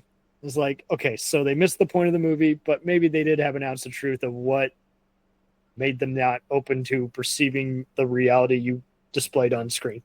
Mm-hmm. And uh, you'll love this. I one time, you're familiar with Mr. Science Theater, right? Mr. Who? Mr. Science Theater. It was a Oh, movie yeah, riffing yeah, yeah, yeah. show with puppets, and it was Mm-hmm. like Elvira meets Muppets. That's basically what it was. Those guys Yeah. went on to do their that they still do amusing commentary tracks that you can match up with anything from your favorite blockbuster to the latest infamous movie to other more bizarre, free to watch, easy to find, obscure B movies. And when they started riff tracks, they would have people in the forums like suggesting and voting on future movies for them to parody. Mm-hmm. And Mike Flanagan actually went into the Fred and suggested one of his first movies he did that wasn't perfect. I'm like, whoa, I didn't think it was that bad, but you decided, hey, I can poke fun at myself. And I think that's the other thing too. I see so many other filmmakers, they either want to disown a segment of their career or they're like, oh, you can't touch me at all. It's all great. It's like, Mm-hmm. well, it can't be everything. It can't be all Right. that and roses, can Mm-hmm. it? I, Yeah. you never I know. I didn't know that he did that. I think that's really cool. And I feel like Mike Flanagan definitely is. It's not something you expect because everybody No, likes to just be like, I'm untouchable. I'm like, yeah. for now.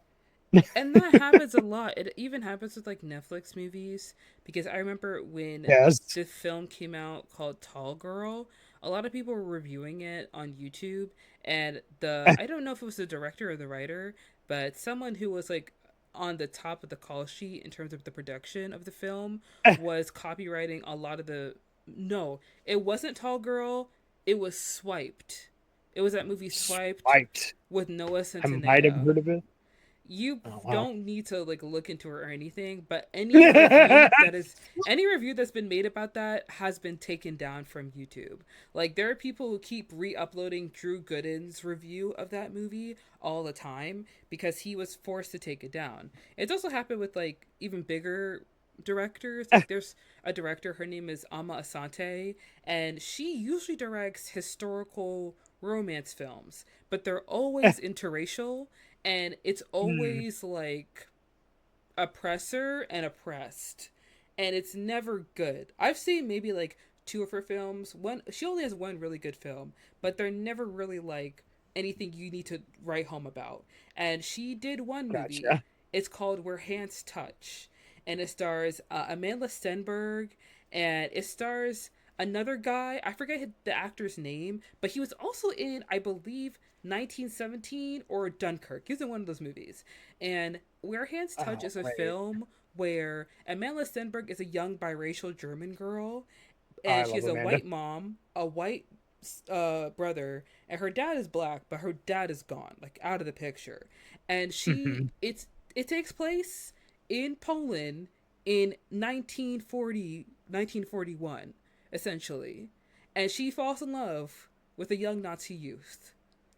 Like Mm. that's the movie. And the movie did not make any money at the box office. And at one point it was released on Hulu. And so everybody was talking about it. And clips of the movie was being circled around. And they kept getting like DMCA takedowns. And the director herself kept like going after people on film Twitter over it.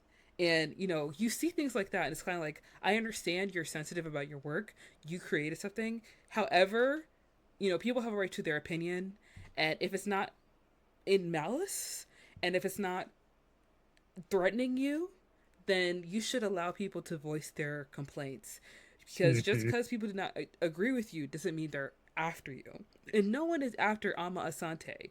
Girl, you just keep making these movies where for some I reason think the I'd heard black. of Bell. I had seen a United Kingdom and didn't think it was that great. But Yeah.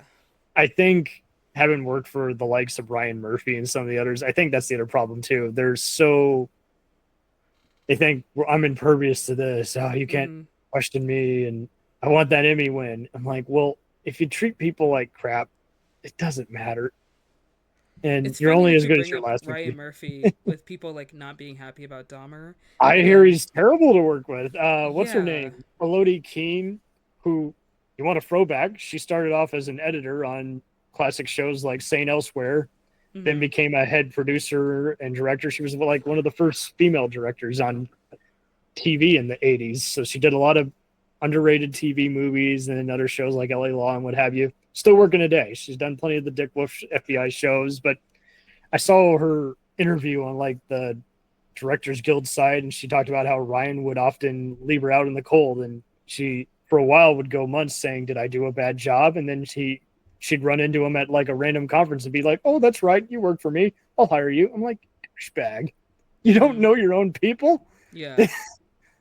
That's and I would have been like, you know what? Fuck you. I'm not working for you. But there's so Right. many people who is like they can't say that. They just got to bite their tongue and be like, I guess I'm working for asshole today. I'm like, see, and I Because don't you know. need because you need a check. You need to make money, and it's hard Yeah, to find a job in Hollywood. So I yeah. Well, understand. so that you do not recommend that movie. I had seen trailers for it. That's definitely an uncomfortable subject. I have no doubt it happened at some point, but you're still like, well, when you're falling in love with a Hitler youth, that's Yeah. that's It's kind of hard to defend. It's just yeah, like, and I even the think time. that I just to like bring your point back around, like you are right. There are a lot of like directors that they can't really like laugh at themselves, I No, guess. Yeah, I think Mike Flanagan feels comfortable doing it just because like it's obvious that his work has gotten better, and it's obvious that like he's fairly talented at what he does, he and got it Stephen King to shut up and say, "I'll make a proper Shining movie for you, and then I'll do one for those who actually did like the adaptation that you disowned." Who can right. do? Most people would have been like, "I'll try," but there's no getting through to the author. Mm-hmm. Yeah, exactly, exactly. I think that's what I like most about Mike Flanagan, especially because like he wanted like Midnight Club. I think it was the show he did where the young kids were all dying in that house. He wanted it to I still need to be see that. Yeah. he wanted it to be 2 seasons, and Netflix canceled it, and he was like really disappointed. Oh, And for he God's still sakes. yeah, he still had the fall of the House of Usher, which was already announced, but he had signed a deal with Amazon to make content with them. So essentially, the fall of the House of Usher was the last thing he made with them with Netflix, and he left to go do. He's supposed to do a book adaptation, which is a Stephen King book adaptation with Amazon. I forget the book's I name. did hear he was working for Amazon though. So that's Mm-hmm. the thing. These people are the minute you treat them like crap, they're like, okay, I'm done. Right. Enjoy your ratings. Yeah. There's a great podcast you would probably like. I'm not a video game guy anymore, but it's called Aftermath Hours, and it has all these former online journalists and bloggers who, long story short, the minute like they work for everything from like Complex to just all those different like giant blogging sites, and then they got to the point where they're like, okay, so this is too much work for what I'm getting paid. Okay, now this is becoming clickbait city, so I'm out. You know, like it's not what I do. And it's so funny how they have to often recommend people articles they've done for everything, every kind of organization. They're like, I'd want you to see my work, but I hate how I'm giving that site I've disowned traffic. It's a lose lose. But they talk about all kinds of tech and social media, and it's just interesting seeing how creators at work already have a field day with people who they ask to review, yeah, give a corporate review, if you will, for what's Mm-hmm. already still an unfinished product. Everything from books to video games to you know devices, and you're just like, well, yeah, it's already a dishonest review. It's not the product that will come out in the fall. Mm-hmm. You haven't finished it yet. Right. I'll And definitely I'll check it out when I get the chance. yeah, Aftermath Hours. I love the one transgendered individual. He's really a interesting individual who's also good at just kind of highlighting just skepticism and mental health issues also. But yeah, Aftermath Hours. And no, I did not have anything to do with them, but I would love to work with them. And it's just so funny how I think we're getting to that point now where we do have kind of like how we have to look around harder just for entertainment that's up our alley. It's also harder to convince people it's good because they get so many of that per day. Oh, you got to check it out. It's awesome. Mm-hmm. Why is it awesome? Oh, well, I don't know. It's like, I need more than I don't know. And it's got to be two sentences, or less. It's got to, Right. it, and I think it's even funnier too when you see people like Ridley Scott and all these other guys who are just assholes in the press lately, and you're just like, they hate having their work compared to something else. It's like, well, Yeah. you might not see it in that, but I think that's you being too proud. If 50 other people have found, yeah, I feel like this movie is an imitation of this other book or movie, it probably is. We're not saying it's a ripoff, but it's similar. You might not Right. like that similarity. You might hate that thing we're comparing it to, but that's what everybody's getting. Mm-hmm. Maybe it was Yeah. marketed similarly. I don't know, but you just see it all the time. You see them like, oh no, I can't say it's like that. It's special. It's different. Well, yes, it's different, and yes, it's special, but it's also similar to this. That's why we Yeah. wanted to see it in the first place. It's similar. You mentioned Smile. I'm sure there's going to be a lot of. There's this other movie with Demi Moore, The Substance. I'm sure there's going to be plenty of others Mm-hmm. horror movies talking about uh, you have to kill to be famous type scenarios. There's going to Mm-hmm. be all kinds of stuff like that. I think Probably it's even more now. I think it's inevitable because a lot of times people get inspired by the things that they watch, And Yes. also, I think that's another thing. That's another reason why Mike Flanagan stands out so much because it's. I don't think that it's rare that people have creative ideas. There are a lot of people that have creative ideas and they pitched it to Hollywood. It's just that nobody picks it up. Like Mike Flanagan, he first pitched Midnight Mass in 2014. And I believe he pitched it as like a movie, but nobody wanted to do it. But when you have two successful TV shows under your belt on one of the biggest streaming services, they will say yes to whatever it is you want to do. So he got the chance to make Midnight Mass, and like not all creatives get that chance. You know, like Ridley Yeah. Scott may be upset with people comparing some of his films to other films, but it doesn't mean that you are less than a director or less of a writer. It just means that there are similarities that people draw to it, and it doesn't take away from your talent in any kind of way.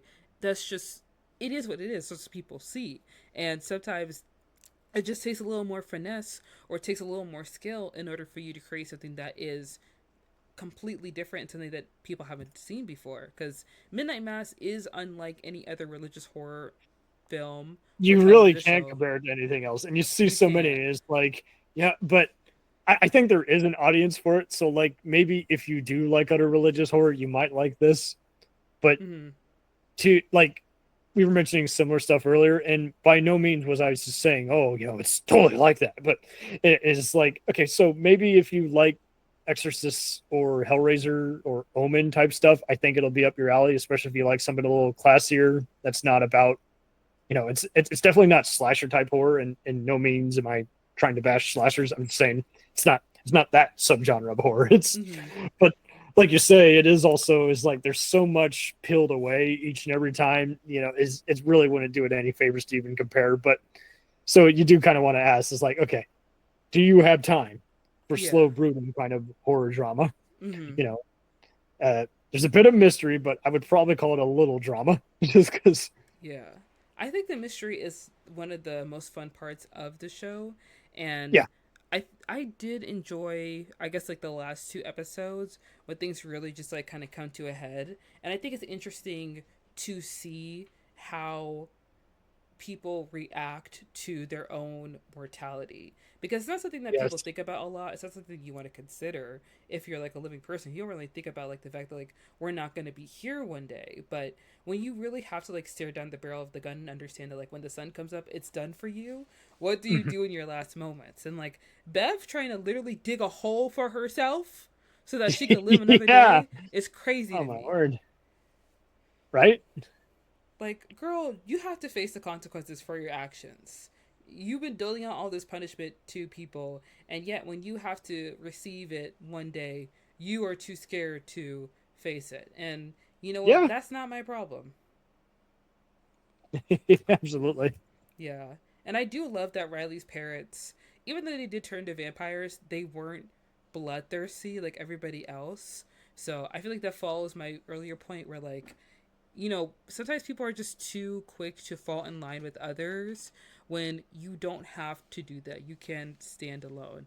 And I remember, like, gosh, the last scene where they're singing Nearer, My God, to Thee, I actually was, like, very sad because it's such a beautiful moment where you're just kind of like, they understand that, like, this is it.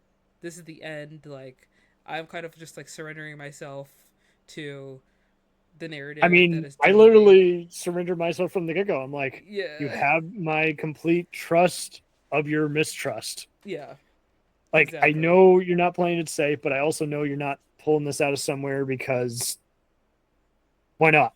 It's just Mm-hmm. like, okay, so it's kind of like how I am with like twist endings. It's like, okay, so David Lynch is never going to wrap it up, but that's literally his style. Mm-hmm. The same thing with a controversial filmmaker. I know Oliver Stone's going to go on a rant. I know Spike Lee is going to kind of use like a shock comic, just kind of make a statement and then draw you in with this. Like, now that I know I mean something bigger, now listen to what I have to say. It's just it. Everybody has that signature. Like William Friedkin is notorious for believing absolute bullshit, but he's a hell of a filmmaker because he believes his bullshit. So he Mm-hmm. commits. So you're just like, okay, that didn't make a lick of sense, but that was very well done. But It's bullshit still, but it's Right. well done bullshit. So it's interesting how we just have these special guys who they know every tool that's in their shed and they're ready to put it to work. Mm-hmm. Um, do you have any last thoughts for Midnight Mass? I feel like I can't think of. I don't know if there's something else I want to say. I might think of something, but I was just wondering if you have any last thoughts. I think you really hit the nail on the head and you pointed me in the right direction, getting brushed up on it again. I do think it's a top show for 2021. I do think it is. Unfortunately, I have had to actually every once in a while convince people is like, check out Flanagan's work. Even if you didn't like some of his movies, check out his shows. It's a whole different beast. You know, because every Yeah. once in a while I would get that. Like, I've been a fan since day one in 2013 when a little known movie called Oculus came out. And I saw other people who weren't too keen on his earlier features. I'm like, okay, even if you didn't like Oculus or Hush, you come over here, look at Doctor Sleep, look at Midnight Mass. Mm-hmm. Don't tell me he's just another guy who gets it done. A merc for hire. He's got Mm-hmm. something. I think that I love that Mike Flanagan kind of like got a second chance. I mean, it happens a lot in Hollywood where like there are men who create things and they're not really good at the first time, but they get another Mm-hmm. chance to try it again.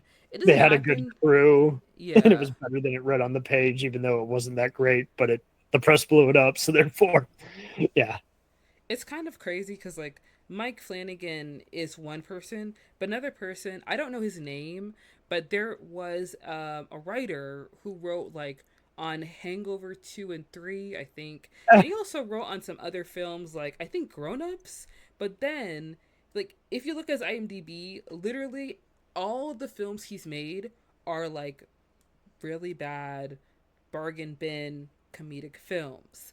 But he somehow struck gold and wrote Chernobyl for HBO, winning him an Emmy.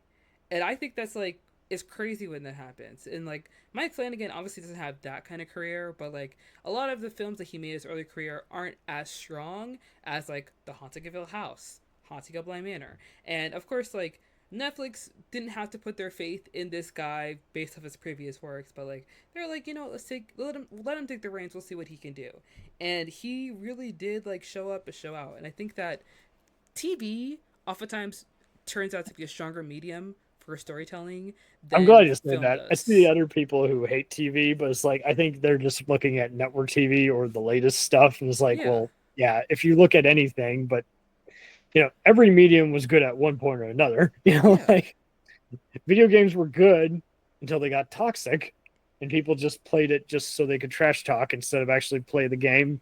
Same thing with books. Books were great until it got to the point where anyone can publish a book. So now it's word of mouth.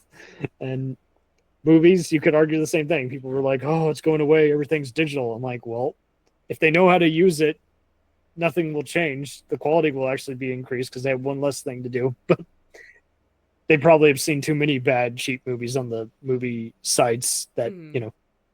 weren't well done. It's like, well, that's I think that a lot it. of times people they get too caught up in like word of mouth, or they get too caught up in like what's the hottest thing in the box office, which is why a lot of people think everything in the movies is now a reboot. It's not. Obviously that's not everything, and I think that a lot of times when people are looking for entertainment, you either need to know somebody who knows what's out there, or you need to curate your own taste, because sometimes people are too quick to like go with like the most popular thing, or people there's so many people that just click the first thing they see on Netflix and they just watch that and like that was bad, and it's like okay, well if we figure out what we like and figure out what interests us, then we can find the things that we want to watch, because Netflix library is very big. There is something on there you want to watch. You just have to pick something and go with it. You know what I mean? Like Yeah, sometimes no people need kidding. to sometimes you just need to put a little bit more effort into what you want to watch. And taking like a couple minutes to like look something up, or like I don't know, read an article or something, or even like follow somebody on Instagram, it's not going to take too much out of your day, cuz then you'll find something that you like. Like I was curious about what was on Apple TV because I had got in a couple months for free because I have like my iPhone, and like I forget, it was like a deal or something, and I was looking through Apple TV, and I was like, I don't know if there's anything here that I like, and so I went on a website. I forget what website it was, but it's like type in these shows and type in a streaming service, and I then we'll know show exactly you. which one you're talking about. Taste Dive. I think that's it. Yeah, yeah, yeah. And I have recommended it to many a person because, like you, I get all the there's nothing good on there. I spent an hour looking for a show. I'm like, literally look it up. I'm looking for Yeah. a sitcom similar to this. I'm looking for a spy show. I'm looking for an assassin show. I'm looking for a gangster show. I'm looking for an anthology show. I'm Mm-hmm. looking for a horror mystery. Yeah, I found Slow Horses on Apple TV, which is a show that I actually really like. So if you're someone who likes procedurals, if you like intense spy thrillers, and There you you like comedy, you should watch Slow Horses. It has Gary Oldman in it, and another great thing about Slow Horses is that go. like I'm in Gary many Oldman binge. is the only person you recognize in the cast, but that's great because everyone else in the cast is funny, talented, interesting, and like you said before, like they didn't rely on big names to try and draw people into the Mm-hmm. show. Slow Horses is one of the most popular shows on Apple TV, even though it's a show that not many people watch, but it's been renewed for season 5, and season 6 is along the way just because of how strong the show is and how strong And the it was plot a real is. slow burn. Like, Yeah. I saw a lot of. I haven't seen it yet, but I've seen the promotion material, and that's just it. Like, it came out at the worst possible time. Apple wasn't yet warming up to people, but people Mm-hmm. stuck with it, and it Yeah. was more than just the reviews. And when people finally sat down and watched it, they're like, okay, it's upping the genre again, which is already a tired formulaic genre. It's Mm-hmm. And and Apple TV has a lot of procedurals. Like they have, um, crap. There's the one with Peter Capaldi. I forget the name of it, but they also have Presumed Innocent with Jake Gyllenhaal. I can't wait. Yeah, They have a lot of procedurals on there.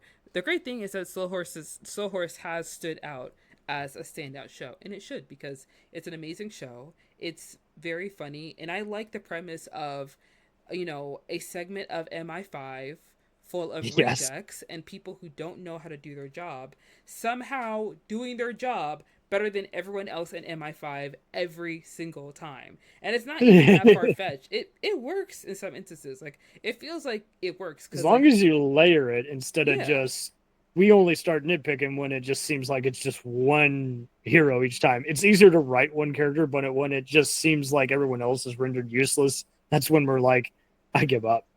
yeah, and it works because like you said, there isn't just one person that's good at their job. Even the one person that people are like, this guy is the main guy. He's Don't not. be the guy He's who an gets beat idiot. up every Yeah. episode either, you know? Yeah. Even the main person you think, oh yeah, that's the main character. He's not the main character. He's actually the main idiot. He's actually one of the stupidest ones in the bunch. It's a third But person show, or yeah, he's just works here, but he's going to be taken advantage of. yeah. I mean, it's a really solid show. I enjoy it. So, Can't wait. um, I definitely recommend it to you guys if you want to check it out. Go check out Slow Horses. I When guess I catch up, I'll invite John to talk yeah.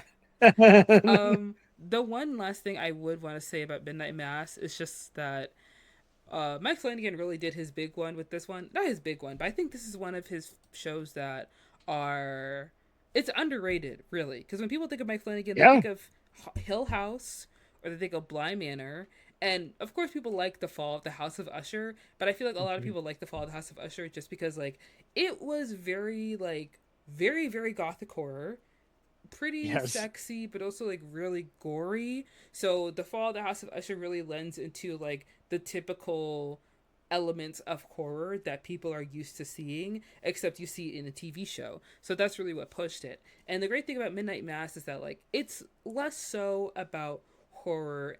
There's horror, but it's really like the horror of people and like how people are scarier than you think they are, and how it blends the supernatural elements with the Yes. religious fanaticism into what is honestly a really great, really solid show.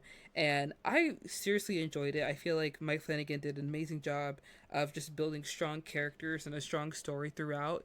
And watching things like Midnight Mass helps me understand what a gift and what a burden it must be so talented.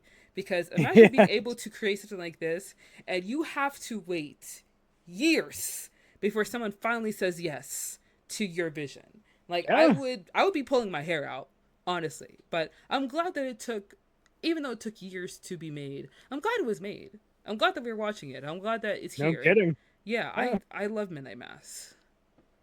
I hear you. It does get to that point where it's just like it was clearly a good enough idea.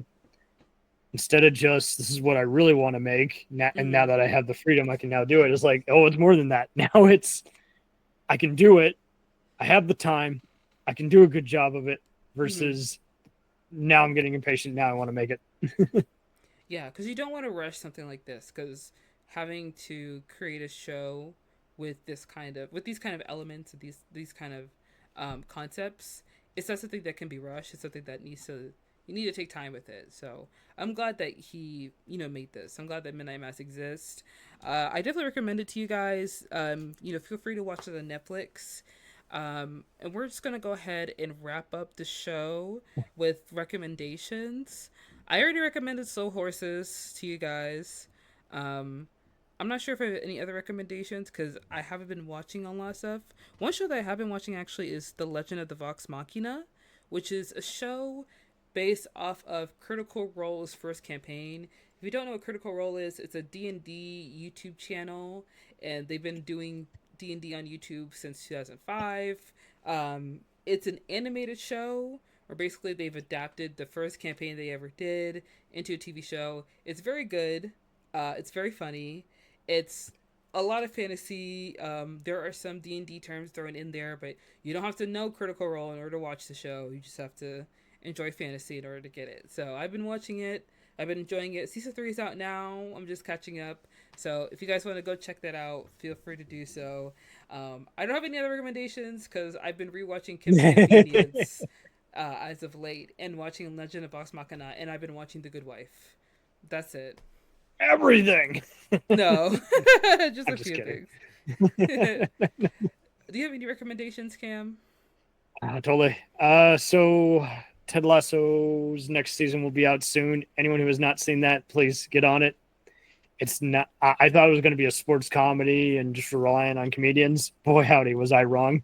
It was a fun mental health healing show that just was just a very wacky, just group of just comedic personas that all happen to work together. And it was one of those shows where you'll rewind and you'll see everybody doing all kinds of recurring gags in the background that you didn't catch on the first viewing. So it's definitely a complex comedy. It's not la di da and done. It's got Mm-hmm. all kinds of stuff going for it. I recommend Bosch if you're into those kinds of shows. That's got a mixture of cold case mixed in with other hard boiled, just private eye going against all kinds of crooked forces that bestill him.